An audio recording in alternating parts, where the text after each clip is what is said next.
Hola a todos. Hoy vamos a continuar la discusión sobre los modelos de población. Allí en la sesión anterior pues empezamos a platicar hacia el final sobre una versión discreta de nuestro modelo logístico y con eso vamos a continuar el día de hoy. No vamos a agotarlo hoy porque necesitamos hacer un par de cosas en la computadora, además de lo que podamos hacer en el pizarrón. Entonces vamos a partir de nuestra ecuación logística que ya habíamos hecho todo el análisis eh, local de estabilidad. Ya habíamos hecho también el dibujo de las soluciones. Y lo que sigue pues es intentar entender qué pasa en la versión discreta. Ya habíamos comentado en algún momento, muy al principio del curso, que pues era raro, ¿no? Era raro hacer un modelo de poblaciones continuo, porque finalmente pues, estábamos hablando de proporciones de personas y ninguna población tiene mitades o cuartos de sujetos o de individuos. Tampoco nacen medias personas o medios bichos, entonces resulta extraño. Entonces es natural pensar en la necesidad de contar con un modelo o varios modelos discretos. Todavía falta hablar más sobre modelos continuos, nos hace falta hablar sobre extracción de recursos, ¿no? Lo que se llama modelos con cosecha, pero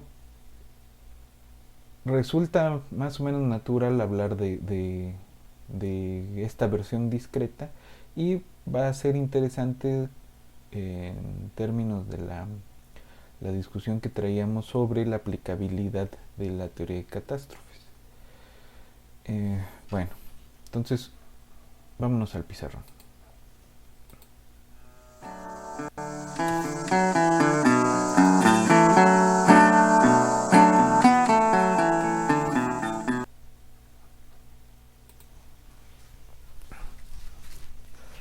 Entonces, vamos a recordar, ¿no?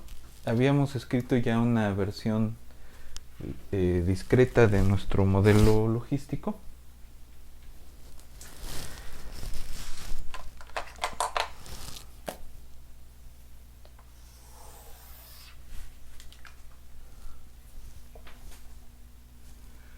Que era x en 0 va a ser un x0 y x en algún t más 1 pues va a ser una f de la x anterior, ¿no? ¿Y quién es esta f? Pues va a ser nuestra cuadrática.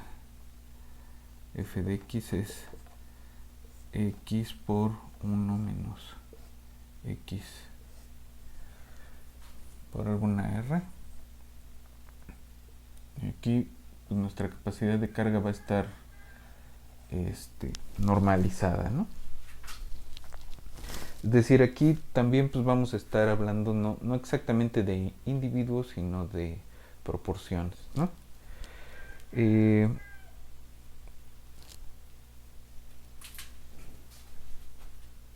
Ok, entonces no tiene nada fascinante a primera vista esta ecuación, pero vamos a ver qué es lo que podría interesarnos.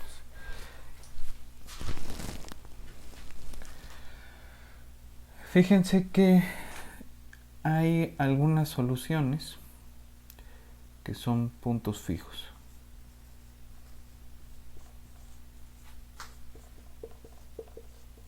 ¿De quién? de f. Es decir, vamos a buscar puntos x estrellitas tales que cuando yo le aplico la f no se mueven de ahí. Eso es equivalente a nuestras soluciones estacionarias de ecuaciones diferenciales, ¿no? Entonces, ¿quiénes son los puntos fijos de esta cosa? Pues los podemos encontrar fácilmente nada más haciendo el cálculo, porque esta cosa ya habíamos visto que era esta cuadrática, ¿no? Entonces estamos buscando los puntos que cumplen esto,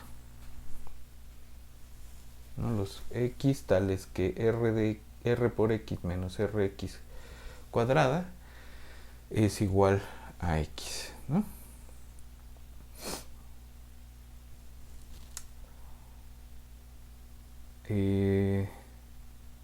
Pues básicamente estamos buscando las soluciones de menos rx cuadrada más r menos 1 por x, ¿no?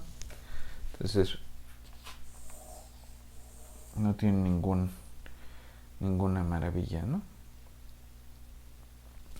Aparentemente. Pero mejor que hacer cuentas, hagamos un dibujo.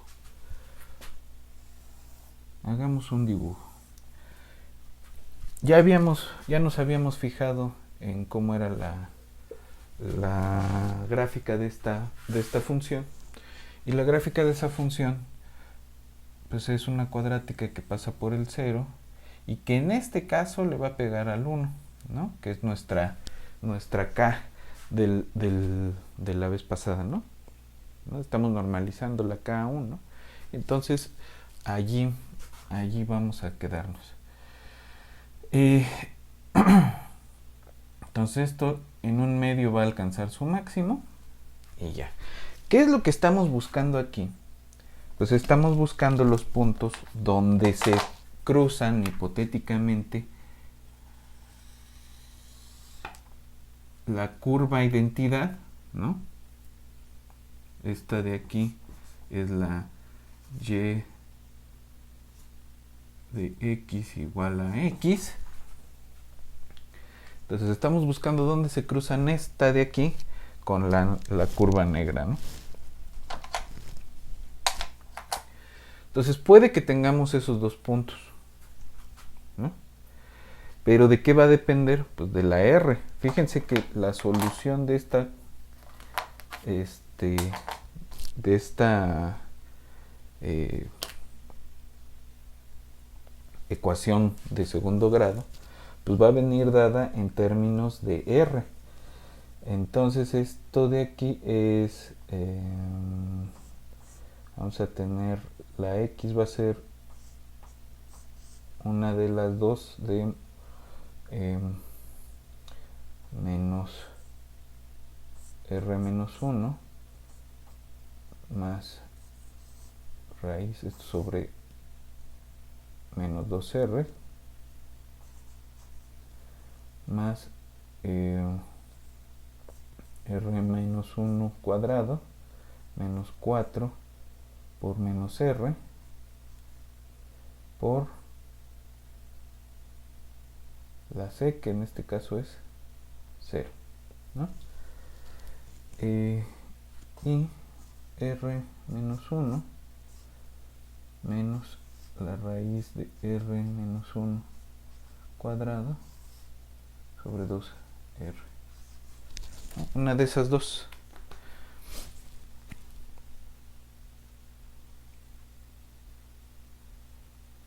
Entonces, ¿cuándo vamos a tener estos dos puntos? O sea, ¿quiénes son estos dos? Tenemos r menos 1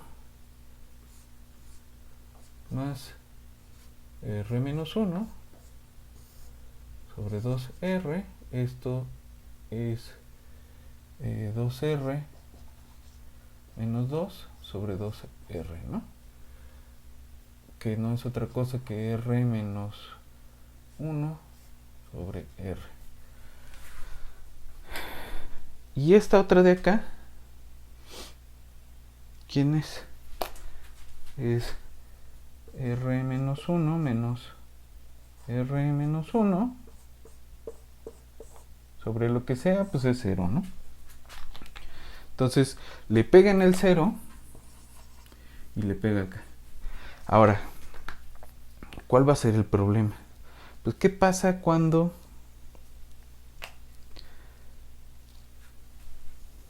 R varía, ¿no?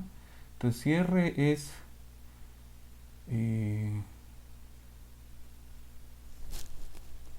mayor que 1,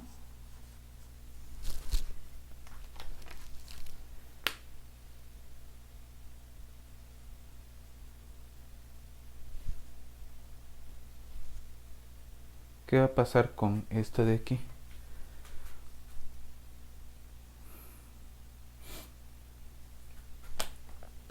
¿Qué va a pasar cuando R es menor que 1? ¿Y qué va a pasar cuando la R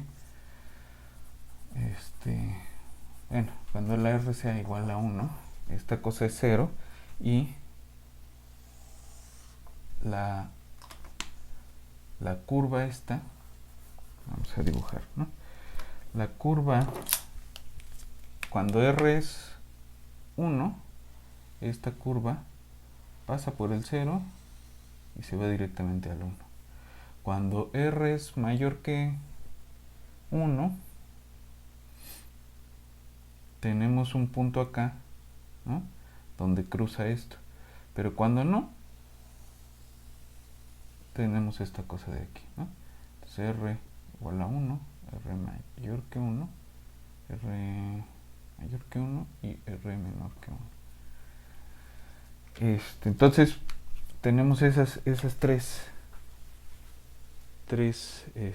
posibilidades, ¿no? Perdón, la R menor que 1, entonces estas todas son R's mayor que 1. La R menor que 1 pues significa que esto pues se volteó, ¿no?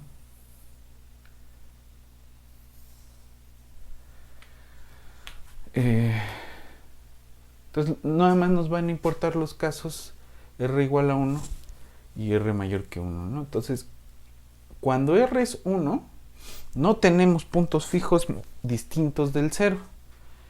Entonces nos vamos a quedar viendo a los casos donde la R es mayor que 1. Ok.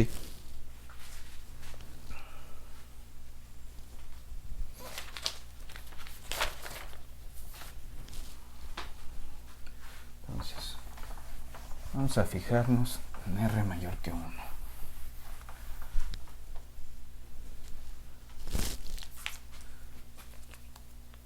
R mayor o igual que 1. Entonces R igual a 1. Los puntos fijos son el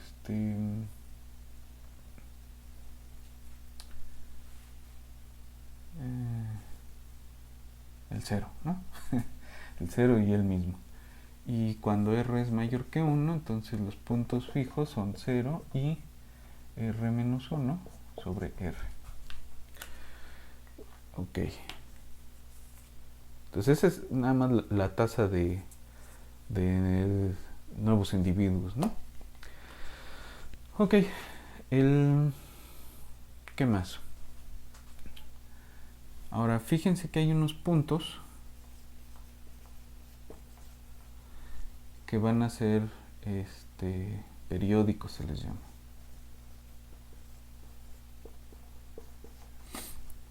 Entonces vamos a decir que un punto es periódico de periodo K o K periódico. Son los puntos, digamos X estrellita, tales que cuando yo aplico F K veces son puntos fijos, ¿no? Entonces, ¿quién es esta FK? Pues es aplicar F seguida de F seguida de F K veces.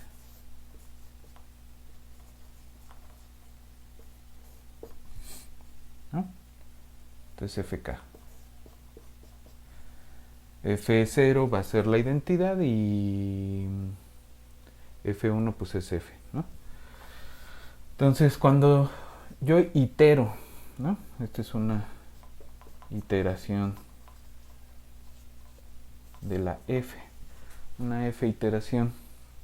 Cuando iteramos la F, cada veces podemos tener también puntos fijos de esa función. ¿Y qué información nos va a dar? Pues vamos a tener que los puntos periódicos de periodo K pues tienen una bifurcación, ¿no? Eso significa que va a haber de dos sopas, ¿no? Allí vamos a tener dos soluciones a las cuales puede irse el sistema. Vamos a ver. ¿Qué pasa con la segunda iterada de la F? Es decir, yo ya sé que si parto de un punto, puedo encontrar dos puntos fijos, ¿no? Ahorita vamos a ver un poco sobre estabilidad, regresamos a la estabilidad como la otra vez. Pero quisiera ver qué pasa cuando aplicamos F dos veces a una X. Entonces, ¿quién es esa función? Pues va a ser R por F de X por 1 menos F de X. Este es F2 de X. Y F de X pues era 1, Rx menos por 1 menos X.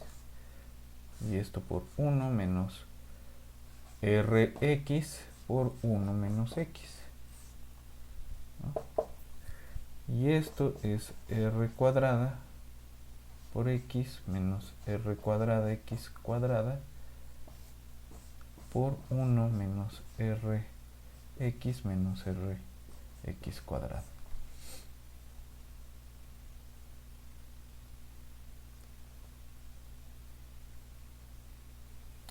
Esto de acá es R cuadrada X menos R cuadrada X cuadrada menos R cúbica X cuadrada menos R cúbica X cúbica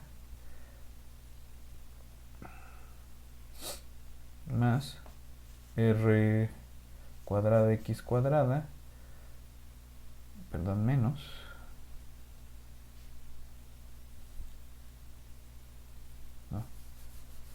este ya lo tengo acá, me falta más R cúbica X cúbica más R cúbica X cuarta. Entonces estos dos términos cúbicos se van a ir a ver al mago y me queda R cuadrada X menos R cuadrada más R cúbica X cuadrada más R cúbica X cuarta, ¿no? Es un polinomio de grado 4. Y entonces podemos hipotetizar que vamos a tener hasta 4 puntos fijos, ¿no? Entonces pasamos de tener, o sea, si consideramos el sistema de las iteradas, pasamos de tener 2 puntos fijos a tener 4. ¿Cuándo vamos a poder garantizar que tenemos esos 4 puntos fijos? Pues va a depender de nuestra R, ¿no? Del rango donde tomamos la R. Y se va a ir modificando ese rango. Si tomamos la tercera iterada, vamos a tener otra polinomial. La cuarta iterada va a tener otra polinomial, ¿no? y vamos a ir duplicando para cierto rango de puntos el, la cantidad de puntos fijos que tiene cada iterada. Es decir, en este sistema vamos a tener un montón de puntos periódicos de distintos periodos para cierto rango del parámetro R.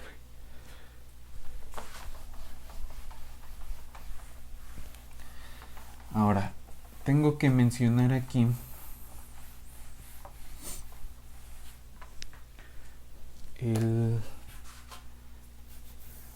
dos cosas. Una es el teorema de Sharkovsky, que no lo voy a poner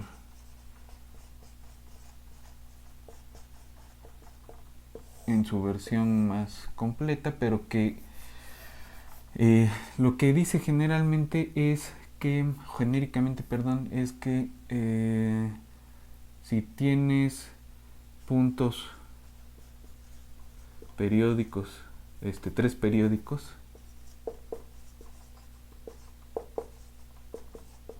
entonces esto implica que existen puntos de todos los periódicos, de todos los periodos.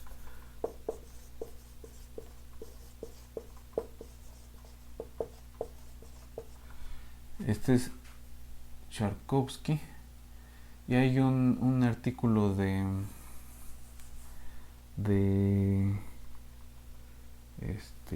York y otra persona, creo que Lee se llama, que luego se los voy a pasar, que se llama periodo 3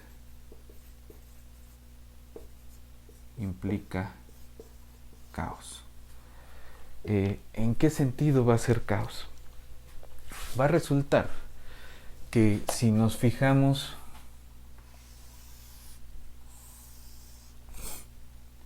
en primero nuestra solución para un rango bueno de las R's, pues ya habíamos visto con el truco que si iniciamos en cualquier punto y nos vamos a la función y tomamos como valor ahora esa nueva función, nos vamos aproximando al otro punto, ¿no? Entonces tenemos un repulsor y un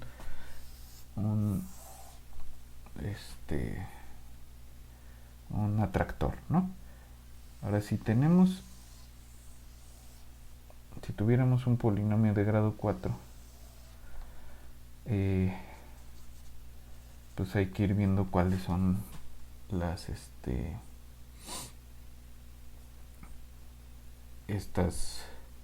cuáles son la característica de estabilidad de estos puntos.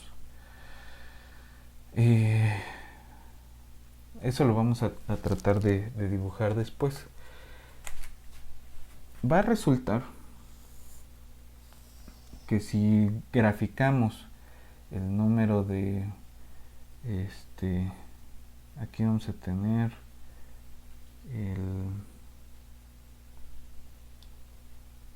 aquí las soluciones y aquí vamos a graficar R, ¿no? Entonces, para cierto rango de R vamos a tener una solución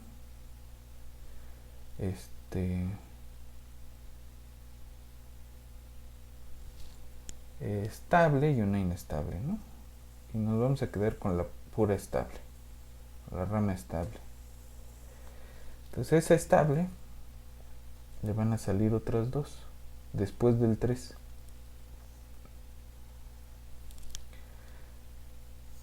Antes del 4.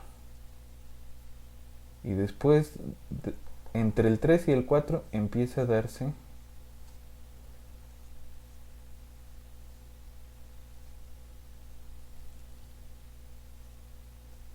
un fenómeno que se conoce como bifurcaciones por doblamiento de periodo.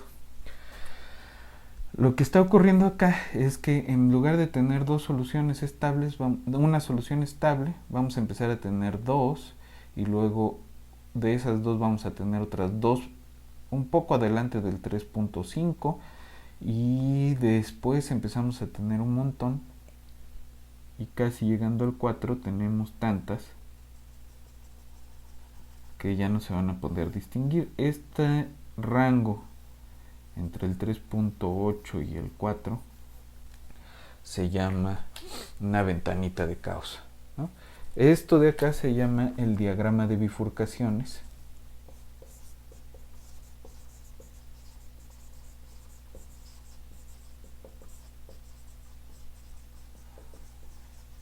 Y lo que nos está diciendo es que hay un rango del parámetro 4 y del parámetro R para el cual no sabemos cuál va a ser el resultado aunque conozcamos la condición inicial en un sistema determinista.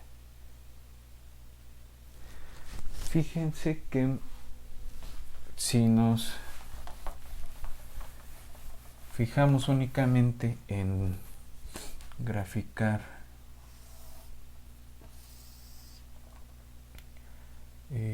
t contra x de t,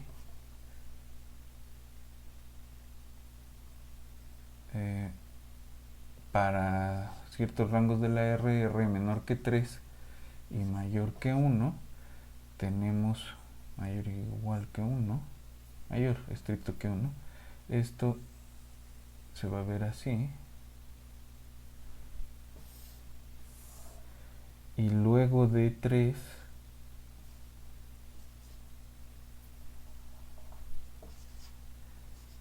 y 4 empezamos a tener un comportamiento primero así, ¿no? Que son las dos soluciones fijas. Luego podríamos tener una cosa así.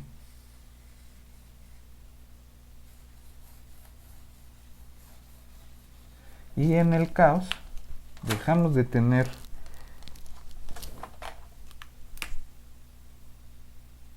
esa cosa y se empieza a ver irregular. Irregular, pero siguiendo un cierto patrón. Eso lo vamos a ver con cuidado en la computadora. Esto no es azar. El azar se ve diferente. Eso vamos a estarlo cuestionando todo el tiempo. Pero es un modelo bastante sencillo donde falla nuestro demonio del determinismo, ¿no? Ahora, nada más para acabar, el otro trabajito obligado es de Robert May y se llama modelos simples que exhiben comportamientos complicados.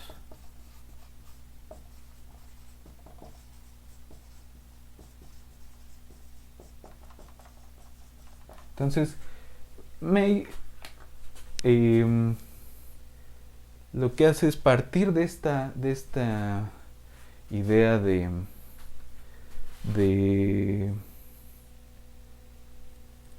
esa idea de modelar la población con un sistema discreto y lo que logra es un comportamiento caótico a partir de un modelo discreto determinista, ¿no? Esto es finales de los 70s, 78, 79 me parece. Y estos dos, tanto el de Lee York como el de May, son ya de la década de los 80s. Entonces, en la década de los 80s va a ser el boom de la teoría del caos y de una serie de explicaciones que se empezaron a dar a partir de cosas chistosas que pasaban en la implementación numérica en la computadora con cierto tipo de sistemas. Si ustedes leen el libro Parque Jurásico, sale un personaje que es un matemático especialista en teoría del caos. Ese es una caricatura de un montón de gente que trabajaba caos en la década de los 80 hacia el final, al principio de los 90,